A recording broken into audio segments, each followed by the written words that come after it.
outsider now, but from where you stand, do you think that INEC is ready for the election in Edo State in 3 weeks? Well, let's put it this way. INEC has been faithful to its timetable that it released quite a while back, almost a year ago. It's been faithful to that timetable. It has not missed any deadline. We are in the process of collection of PVCs now. So we are hopeful that it's ready, but sometimes you don't know until the day of the election itself. The indications, the indices are that, yes, it's getting ready.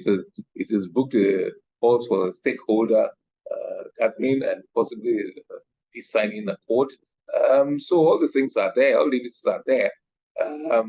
But we'll see about the logistics. The logistics is always a challenge, in spite of the rack centers, the camps that they have for camping the staff and officials just before the elections. In some cases, they've not worked as well as they should, but they generally tend to work better in off-cycle elections. In the past, they had 92, 95%. We see no reason why we should not get 99 or 100% this time around with the job. We are hopeful that it will live up to expectations of Edoites in terms of delivering a credible election, getting logistics right, getting the process right, making sure the votes count, uploading all the results onto the beavers, onto the iRev so that people can see it worked 4 years ago. We wouldn't expect improvements. Well, extremely well 4 years ago. We expect improvements 4 years down the line. Now technology has evolved in the last 4 years, and we expect that this new INEC, that things will be in accordance with the regulations, with the laws, and with their processes. And we hope INEC will not come and tell us one thing and another thing will be done. And that has been one of the reasons why trust has been broken in the past. When you say, yes, we'll use the beavers, yes, there'll be upload of results, and then you go to tribunal and argue that, well, that's not the law. And in fact, I think some officials even said real time. I knew that was not likely feasible, but we'll be satisfied if within minutes of scanning of those results they are uploaded, we'll be quite satisfied with that. And it's our hope, and being an ex-INEC official, I'm rooting for them and hoping they do the right thing. The consequences will be very dire if they don't do the right thing.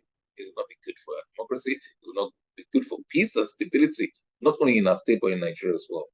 It's not a threat. It's as night follows the day, there are dangers ahead if they don't live up to expectations. Is your heart going to be in your mouth on the day of the election as a former INEC official?